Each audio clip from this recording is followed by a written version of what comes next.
ఏ ప్రభుత్వాలు రాష్ట్ర ప్రభుత్వాలు ఏవి ఉన్నా లేకున్నా తప్పకుండా ఉండి తీరవలసినవి స్థానిక ప్రభుత్వాలు.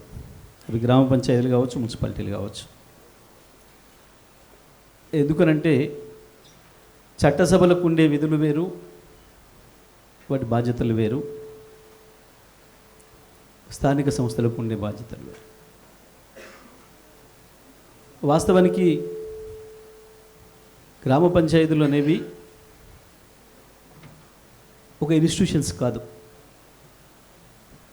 పంచాయతీరాజ్ వ్యవస్థ అనేది ఒక ఉద్యమం. భారతదేశానికి స్వతంత్రం వచ్చిన కొద్ది రోజుల తర్వాత పెద్దలందరూ కూర్చొని నిజమే మనం గొప్ప పారిశ్రామిక విధానం తీసుకొచ్చినాం, ఉద్యోగ ఉపాధి అవకాశాలు కల్పించడానికి పారిశ్రామిక రంగాన్ని డెవలప్ చేస్తున్నాం, కానీ గ్రామాల్ని మర్చిపోయినాం. గాంధీ గారేమో గ్రామ స్వరాజ్యం కావాలన్నారు. బ్రిటిష్ వాళ్ళ పరిపాలనలో అంతే నిర్లక్ష్యానికి గురైంది తెలంగాణ, భారతదేశ గ్రామీణ ప్రాంతం అంతా. మళ్ళీ మనం వచ్చిన తర్వాత కూడా ఇదే పద్ధతులు ఉండటం సరైనది కాదు అని చెప్పి గ్రామాల్ని ఎట్లా చేయాలి,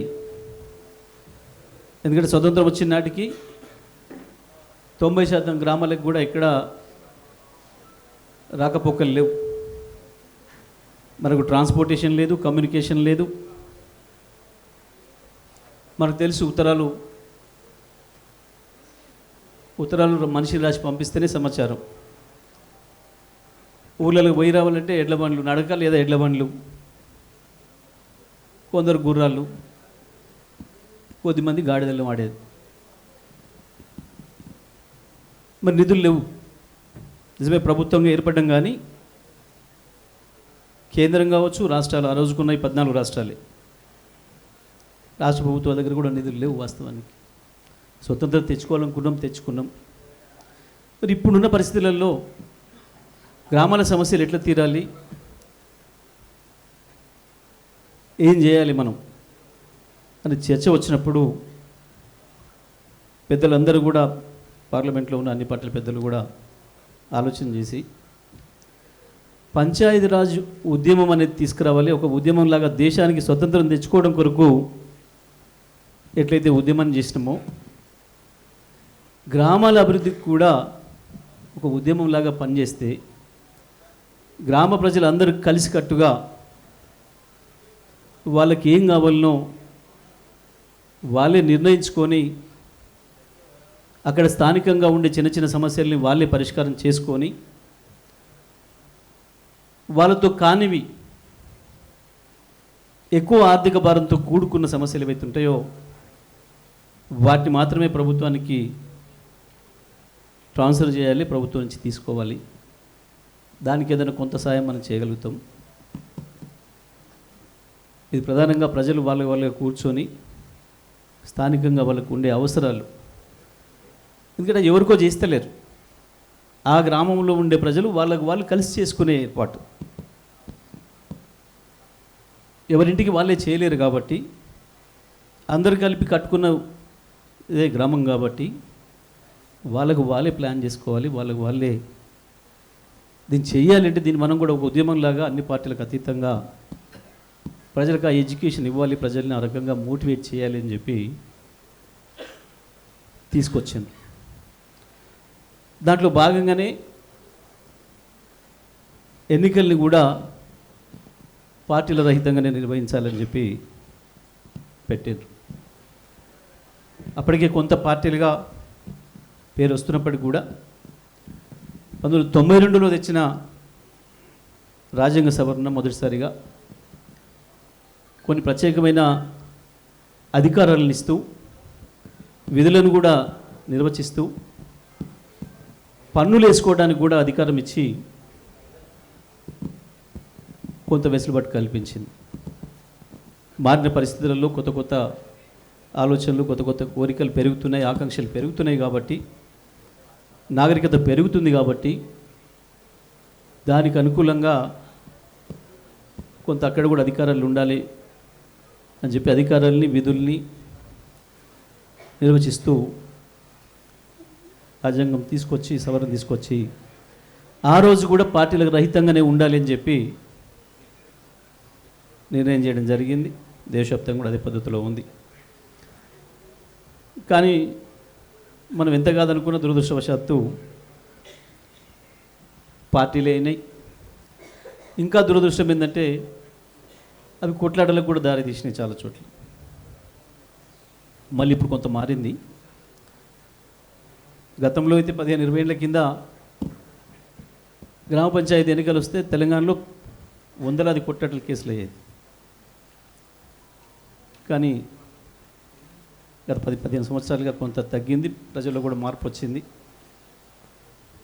సరే, ఇప్పుడు ఇక్కడికి వచ్చినాం మనం. రాష్ట్రాలు కొంత ఇవ్వాలి, కేంద్రం కొంత ఇవ్వాలి. నిజమే, ఎవరిచ్చినా ప్రజల కంటే పన్నుల నుంచే, అందులో సందేహం ఏం లేదు.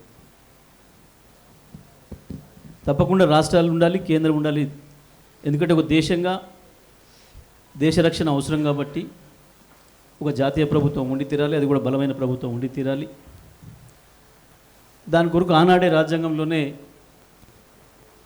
ఎవరికి ఏ అధికారాలు ఉండాలి, ఏ విధులు ఉండాలి అనేది కూడా నిర్వచించడం జరిగింది. అట్లనే 92లో వచ్చిన 73వ రాజ్యాంగ సవరణ కూడా సర్పంచుల యొక్క విధులేంది, ఎంపీటీసీలు జెడ్పీటీసీల విధులేంది, ఎంపీపీలు జెడ్పీలు ఏం చేయాలి అనే విషయాల్లో కూడా చాలా స్పష్టమైన ఆదేశాలు ఇచ్చున్నాయి. మనం చూస్తున్నాం కొన్ని సందర్భాల్లో, గత పాలకవర్గం సందర్భంలో ఇలా కూడా కొద్దిమంది మిత్రులు ఎంపీటీసీలు అయిన వాళ్ళు ఇప్పుడు సర్పంచులు అయినట్టున్నారు. నేను వాళ్ళ వాట్సాప్లలో చూసేది మెసేజ్లలో, నేను ఆ గ్రూప్లో ఉన్నట్టు వాళ్ళకి తెలియదు. కానీ మొత్తం సర్పంచులకే ఉంది, మనకి ఏమి లేదు, మన ఉత్సవ విగ్రహాలు పోయినాం, రోజు ఇదే పంచాయతీ ఉండేది. నేను చూసి నవ్వుకునేవాడిని. నేను చూసి ఒక్కసారి మా ఎంపీటీసీతో పెట్టించిన అందులో మనం నామినేషన్ వేసినాడు మనకి ఏం అధికారాలు, ఏం విధులు, ఏం నిధులు ఉన్నాయని నామినేషన్ వేసినామో ఇప్పుడు అయ్యే ఉన్నాయి, ఎవరేం గుంజుకోలేదు మనవి. కాబట్టి మనం బాధపడే పని లేదు. సర్పంచ్లకు వాళ్ళకు ఉండాల్సినవి వాళ్ళకే ఉన్నాయి, మనకే ఉన్నాయి. ఎమ్మెల్యేకే ఉంటాయి, ఎంపీకే ఉంటాయి. కాబట్టి ఊరికి ఈ రకంగా పోటీ పడవద్దు, బాధపడవద్దు అనే విషయాన్ని నేను పెట్టించిన ఒకరోజు. సరే, ఎందుకో మనుషులు వెంటనే మారిపోతుంటాయి ఆలోచనలు. మొన్నటిదాకా ఏమనుకున్నాం, ఎన్నికల ముందు రోజు దానిక గెలిస్తే చాలు, ఎంతైనా ఏం లేదు, ఉన్నది ఓని కొత్తప్పు కానీ అనుకొని పోయేది. ఇప్పుడు గెలిచిన వీడికి వచ్చిన కానీ ఏముంది ఆలోచన, నిధుల సంగతి ఏంది, ఎట్లా నిధులు, ఒకరో ఇద్దరు తప్ప అందరు నిధుల గురించి మాట్లాడారు. నిజమే, కేంద్రాలకు కానీ రాష్ట్రాలకు కానీ వాళ్ళు చేయాల్సిన విధులు వాళ్ళకు ఉంటాయి, వాళ్ళ పరిధులు వాళ్ళ పరిమితులు వాళ్ళకు ఉంటాయి. వాళ్ళైనా చట్ట ప్రకారమే ఖర్చు పెట్టాలి. తప్పకుండా గ్రామాలకు పంపాల్సిన గ్రామాలకు పంపాలి. సరే, ఒకసారి ఎక్కువ ఒకసారి తక్కువ జరుగుతున్నాయి కొన్ని కారణాల వల్ల. 3-4 సార్లు సర్పంచులైన మిత్రులు కూడా కొంతమంది మాట్లాడారు. 20 ఏళ్ల నుంచి కూడా మేమే ఉంటున్నాం, మా కుటుంబంలో కూడా చెప్పినారు. నేను కూడా చూసిన కొన్ని. వాళ్ళకి బాగా తెలుసు ఎప్పుడెప్పుడు ఏముండే, నిధులు అనేవి ఏముండే గతంలో. వాస్తవానికి ఎన్ఆర్జీఎస్ నిధులు కూడా గతంలో ₹1,00,000 కూడా రాలే. 20 ఏళ్ల కింద, 15 ఏళ్ల కింద తెలుసు చాలామంది సీనియర్లకి. ఆ తర్వాత కాలంలో పెరుగుతూ వచ్చినాయి. మనం పని కూడా ఎక్కువ చేసినాం. మనం ఎంత పని చేస్తే అంత ఎక్కువ వస్తాయి అనేది ఒకటి వచ్చింది. కాబట్టి మనం కూడా చైతన్యవంతమైన పని ఎక్కువ చేయించినాం గ్రామాలలో. దానికి ఆ కాంపోనెంట్ తెచ్చుకున్నాం, చేసినాం. ప్రధానమైన బాధ్యత గ్రామ పంచాయతీలది. అభివృద్ధి అనేది మీ పరిధిలో ఎంత ఉంటుందో అంతవరకే మీ బాధ్యత అభివృద్ధి. మీ ఊరు దాటిన తర్వాత జరగాల్సిన ప్రతి అభివృద్ధి పని కూడా రాష్ట్ర ప్రభుత్వం అనేది లేదా కేంద్ర ప్రభుత్వం అనేది. మీ ఊరు టెరిటరీ ఏదైతే ఉందో ఆ టెరిటరీలో ఉన్న పనులు మాత్రమే చేయగలిగేవి. సర్పంచ్గా మీకు ఇచ్చిన విధులు అధికారాలు ఏమవుతున్నాయో దాని పరిధిలోనే ఉంటుంది మీ ఆలోచన, మీ అక్కడే ఉండాలి. సో దీంట్లో ఇంతకుముందు మిత్రుడు శ్రవణ్ చెప్పిండు మీ అధికారాలకు సంబంధించి. దానికి డౌన్లోడ్ చేసుకొని ఇంగ్లీష్లో చదవాలని ఏం లేదు, తెలుగులో బుక్ ఉంది, మీ ప్రతి గ్రామ పంచాయతీలో ఉంటుంది. మీరు పోగానే మీ సర్పంచ్ మీ సెక్రటరీని అడగండి, లేదా తెప్పించుకోండి, అమ్ముతారు బయట ఇస్తారు, తెప్పించుకోండి, తప్పకుండా చదవండి. నిజంగానే చాలా అపరిమితమైన అధికారాలు కనబడతాయి చదువుతున్నప్పుడు. మీరు దేనికి ట్యాక్స్ వేయచ్చు, ఊళ్ళో పెళ్లి చేసుకుంటే కూడా మీరు ట్యాక్స్ వేయచ్చు, ఊరికి ఎవడైనా లారీ వచ్చి ఏదైనా లోడ్ ఇచ్చిపోతే కూడా మీరు ట్యాక్స్ వేసేయచ్చు. అట్లా అనేకమైనవి. ఊళ్ళో ఎవరైనా వచ్చి నాటకం వేస్తేనో ఇంకోటి వేస్తేనో కూడా మీరు ట్యాక్స్ వేయచ్చు. గ్రామాభివృద్ధి కొరకు చాలా వసూలు చేసుకోవడానికి మీకు అవకాశాలు ఉన్నాయి, అధికారాలు ఉన్నాయి. ఇక బుక్కున అది చదువుకొని కనుక మనం ఇంత లావై కనుక పోతే కథం అయిపోతాం. ఉన్నాయి, చేసుకోవాలి. దానికి మార్గం ఎట్లా? ఇప్పుడు ఏంది, మీరు టెక్నికల్గా గెలిచారు, ఓట్లు ఎవరికి మెజారిటీ వస్తే వాళ్ళు గెలిచినాం. కొంతమంది టైల్లో కూడా గెలిచారు, కొంతమంది ఒక్కోటితో గెలిచారు. అక్కడి నుంచి 1000, 2000తో గెలిచిన కూడా ఉన్నారు, కొన్ని చోట్ల 3000తో గెలిచిన ఉన్నట్టున్నారు. ఉండని నిజంగా మీ విధి మీరు నిర్వహించాలి అనుకున్నప్పుడు, కొత్త యువత వచ్చింది, బాగా చదువుకున్న వాళ్ళు ఎక్కువ వచ్చింది ఈ మధ్యకాలంలో. నాకు తెలిసి కూడా చాలామంది అమ్మాయిలు ఐటీ ఎంప్లాయీస్ కూడా ఐటీ ఎంప్లాయ్మెంట్ వదిలిపెట్టేసి వచ్చిండ్రు. నేను చూసిన చాలా చోట్ల. వాస్తవానికి ఈ ఖర్చు గురించి వెళ్ళి మాట్లాడుతున్నప్పుడు నాకు ఆశ్చర్యం ఇస్తుంది. నేను నా దగ్గర చాలా స్పష్టంగా చెప్పిన, గోపాల్ ఉండే ఇక్కడ, నా దగ్గర పార్టీలో పోటీపడి సర్పంచ్లకు వస్తే చాలా సాగుగా చెప్పిన, మీరు ఇల్లు సంసారం ఖరాబ్ చేసుకొని సర్పంచ్కి పోటీ చేయకండి, ₹1 అప్పు చేసి పోటీ చేయకండి, ఉన్న దాంట్లో అరెకరం అమ్మి పోటీ చేయకండి, ఎవరికైనా ఏం లేదు, నాకు పార్టీ పట్టింపు లేదు, యునానిమస్ ఇస్తే ఇచ్చుకోండి, కానీ దీంతో దెబ్బతినవద్దు మీరు అని చెప్పిన. ఇప్పుడు కాదు, లాస్ట్ టైం మంత్రి ఉన్నప్పుడు అదే చెప్పిన, మొన్న కూడా అదే చెప్పిన. నాకేం అభ్యంతరం లేదు, పార్టీదేం కాదు అది, పార్టీ సింబల్ ఏం లేదు, కానీ ఖరాబ్ చేసుకోకండి. సరే, అదొక భాగం. కొంతమంది ఇక మీకు కావాలి అనుకున్న వాళ్ళే అయినరు. నేను వాళ్ళకి చెప్పిన, మా వాళ్ళకి ఎంతసేపు చెప్పినంటే, నీ దగ్గర ఇప్పుడు ఎంత నిల్వ పైసలు ఉన్నాయో, ఈ పోయినా నాకేం ఇబ్బంది లేదు అనుకుంటావు, గయ్య పెట్టి పని చేయి, అంత మించి ఎక్కువ పెట్టకని చెప్పిన. అదొక భాగం. సరే, ఇంతకుముందు సుఖేంద్ర గారు చెప్పారు, మీరు ఖర్చు పెట్టిన దాంట్లో సగం కూడా నిధులే రావు అని, డబ్బులు వచ్చుడు కాదు, నిధులే రావు అని, అంత ఎక్కువ పెట్టారు కొన్ని చోట్ల అని. సరే, ఆ రోజు ప్రతి ఒక్కరికి ఏదో ఒకటి సాధించాలి, ఏదో ఒకటి చేయాలని తపన ఉంటుంది. కొంతమంది ఫ్యాషన్ ఉంటుంది, నా ఊరికి నేను ఏదో చేయాలి అని చెప్పి, నా ఊరిని నేను గొప్పగా మార్చుకోవాలనే ఫ్యాషన్ ఉంటుంది. దాంతో కూడా చాలామంది చేశాను. దీంట్లో మనం చేయాల్సింది ఇప్పుడు, అన్ని పార్టీల వాళ్ళు ఉన్నారు నాకు తెలిసి, ఇండిపెండెంట్లు ఉన్నారు, బీజేపీ, బీఆర్ఎస్, కాంగ్రెస్, బహుశా కమ్యూనిస్ట్ పార్టీలకు సంబంధించిన మిత్రులు ఉండొచ్చు. మీరు ఫస్ట్ మీరు వినోవర్ కావాల్సింది మీ ఆపోనెంట్లను.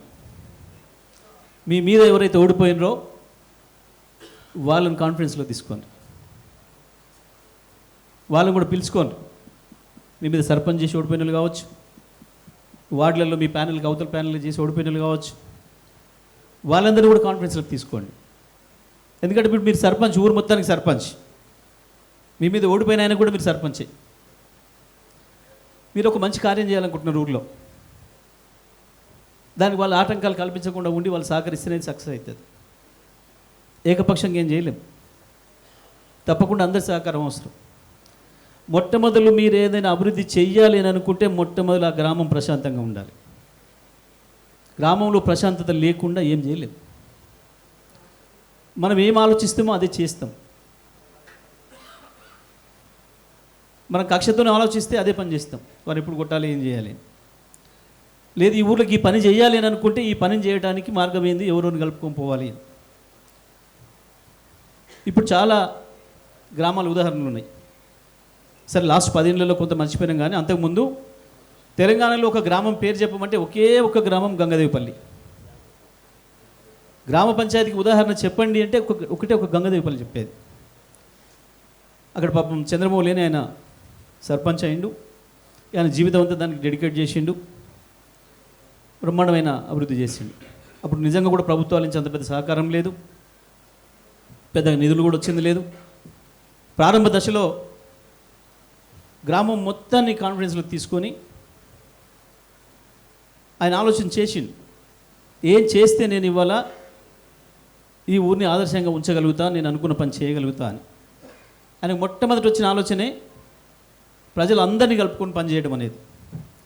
కేవలం సర్పంచ్గా నేను ఒక 8 వార్డుల సభ్యులను చేస్తే కాదు, ఊరందరూ సహకరిస్తేనే, అందరు తల ఒక చెయ్యి ఇస్తేనే నేను అనుకున్న లక్ష్యాలు సాధిస్తా అని చెప్పి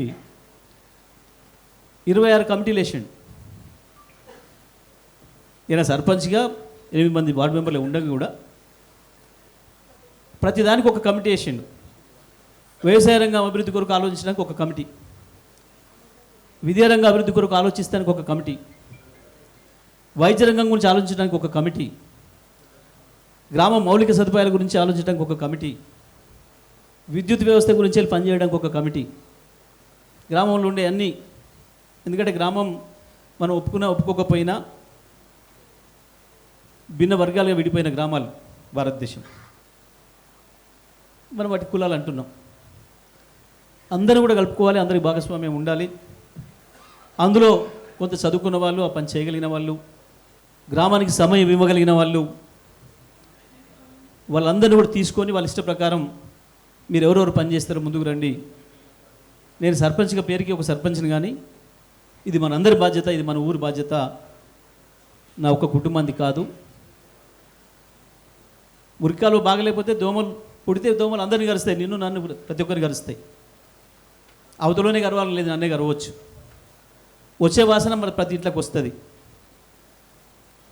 బాగలేకపోతే చెత్త ప్రతి ఒక్కటి కూడా నష్టం చేస్తుంది. ఈ రకంగా అందరినీ కూడా అర్థం చేయించి ఆ రకంగా పని చేసుకొని దానికి దేశంలోనే పెద్ద పేరు తీసుకొచ్చాను. దాన్ని ఇన్స్పైర్ తీసుకొని మహారాష్ట్రలో రాలగేవ సిద్ధి అని చెప్పి ఆ గ్రామం కూడా ఇంకా అద్భుతంగా చేశారు. మొట్టమొదట వైకుంఠధామం అనేది, శ్మశానం అనేది కూడా మన బాధ్యత. మనం చనిపోయేది మన పెద్దలే, మన పిల్లలే, వాళ్ళను కూడా గౌరవంగా పంపించాలి వాళ్ళను, అది మన బాధ్యత అని చెప్పి మొట్టమొదటి శ్మశాన నిర్మాణం అక్కడే చేశారు, వైకుంఠధామం అని పేరు పెట్టి. మంచినీటి సమస్య తీవ్రంగా ఉండే, దాని కొరకు వాళ్ళే అనుకుని ఒక ప్లాన్ చేసుకొని ఊర్లో ఎక్కడ బావులు పడతలేవు, బోర్లు వస్తలేవు, ఊరికి దూరంగా ఎక్కడనో వాగంట మీరు నిలబడ్డ వాళ్ళు కూర్చుని వాళ్ళు ఇబ్బంది పెట్టకండి, తమ్మి కొంచెం వెనక నిలబడండి కావాలంటే. ఇక్కడ ఊరికి దూరంగా వాగంబడి పోతుంటే అక్కడ వేస్తేనే, అక్కడ బావి తీస్తేనే నీళ్ళు వచ్చేటట్టు అని చెప్పి ఆ కాలంలోనే వాళ్ళే ఊరంతా కలుసుకొని తల పైసలు వేసుకొని పోయి బావి తీసుకొని ఆ నుంచి పైప్ లైన్ వేసారు మొట్టమొదటిసారి. ఆ రకంగా చేసుకున్నారు వాళ్ళు. ప్రభుత్వాల నుంచి వస్తాయి, రాష్ట్ర ప్రభుత్వమైనా కేంద్ర ప్రభుత్వమైనా తప్పకుండా ఇవ్వాల్సిందే, వాళ్ళ బాధ్యత, వస్తాయి. కానీ నేను అంటుంది కేవలం వాటి కొరకు ఎదురు చూస్తున్నట్టు ఉండకూడదు మన ఆలోచన. మనంగా ఏం చేద్దాం, ఇవాళ ఎక్కడ మొదలు పెడదాం మనం గ్రామం అభివృద్ధి అనేది మీ సొంత ఎజెండా మీరు తయారు చేసుకోవాలి. ఏం చేయాలనేది సెక్రటరీ చెప్తూనే ఉంటాడు, సార్ మనకి ఇన్ని నిధులు వచ్చినాయి, ఇది వచ్చినాయి, అది వచ్చినాయి. దాని కొరకు ఎదురు చూసుకుంటూ కూర్చోవడం కాదు మన పని. వాస్తవానికి మన సామాజిక బాధ్యత. ఎందుకంటే మనమే ఒప్పుకొని వచ్చి ఓటు అడిగి గెలిచినాం. మన ఎవరు బలవంతం చేయలే పూడి చేయమని, మనమే చేసినాం. ఆ బాధ్యత మనం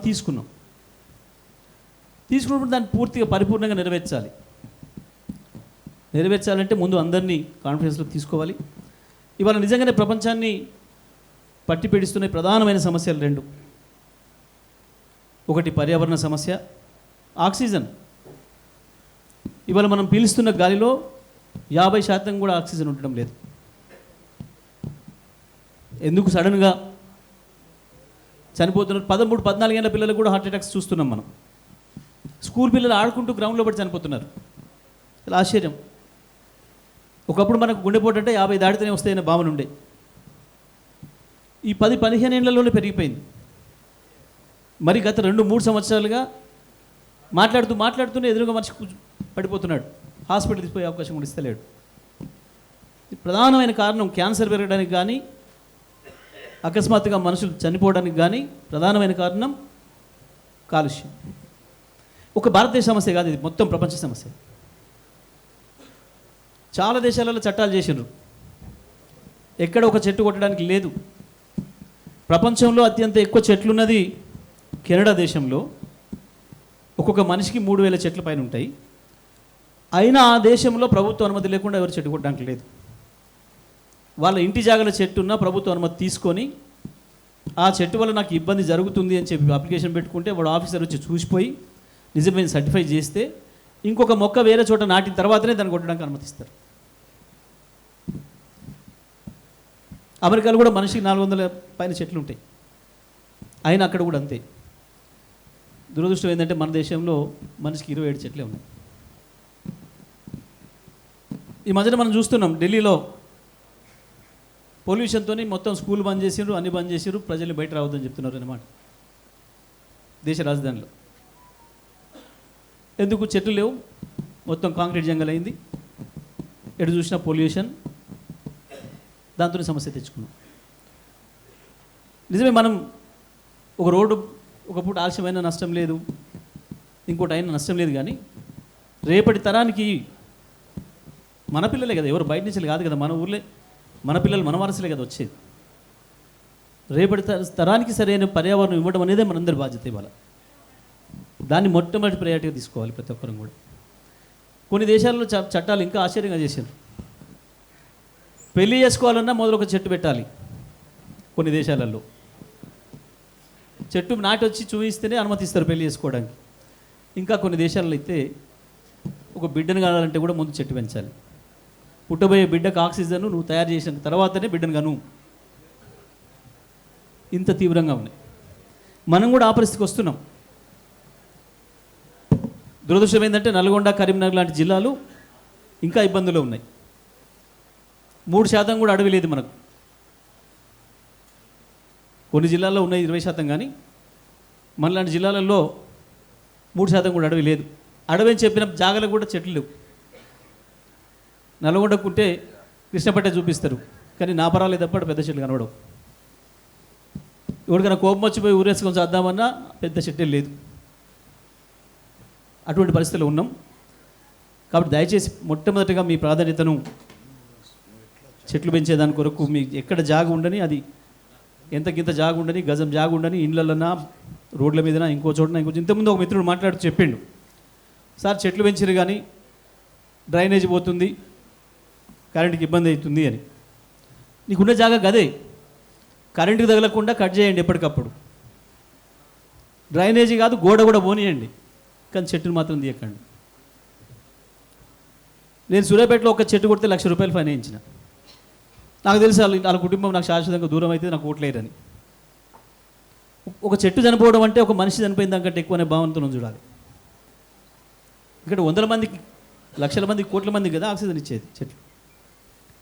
రెండవ ప్రధానమైన సమస్య ఇవాళ మన దగ్గర, మొట్టమొదటి ఈ దేశంలో పంజాబ్లో ఉండే ఇప్పుడు మనకు వట్టి పీడిస్తున్న పెద్ద సమస్య డ్రగ్స్, గంజాయి.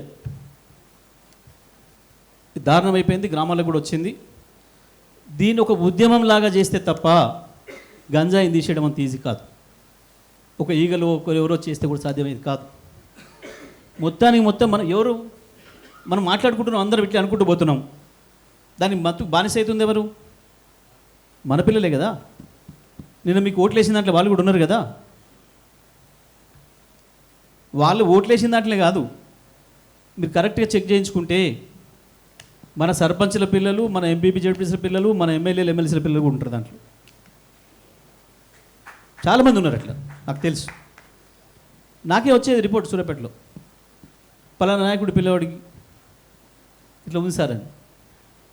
నేను తల్లిదండ్రులకు పిలిచి పోలీసులకు అప్పచెప్పి మీ పద్ధతిలో మీరు కౌన్సిలింగ్ చేయమని చెప్పిన. వాడు మారడానికి మీ పద్ధతిలో ఏం వాడతారో ఆ పద్ధతులు వాడి చేసి నేను చెప్పిన ముందే వీళ్ళకి చెప్పి. మీరు గౌరవం చేసి చెడగొట్టకండి పిల్లల్ని. ఇక వాడు మనకే రాకుండా అవుతున్నాడు, ఎందుకు ఇంకా వాడు మీకేం ప్రయోజనం? ఇవాళ ఈ రెండు ప్రధానమైన సమస్యలు, వీటి మీద మీరు ప్రధానంగా దృష్టి పెట్టాల్సిన అవసరం ఉంది. సరే, మీరు అడిగిన నిధుల గురించి అందరూ మాట్లాడతారు, వస్తాయి. మనం ఎవరెవరిని మాట్లాడినా ప్రభుత్వాలు వాళ్ళకు ఉండే ప్రాధాన్యతలు వాళ్ళకు ఉంటాయి, కేంద్రమైన రాష్ట్రమైన దాని ప్రకారమే చేస్తారు. మీరు ఇంకా కొత్త లక్ష్యాలు నిర్దేశించుకోండి. కొత్త సర్పంచులు చాలామంది మాట్లాడుతుంటే విన్న నేను సంతోషపడ్డా. నేను నా సొంతంగా చేయాలనుకుంటున్నా సరే కొంతమంది చెప్పాను.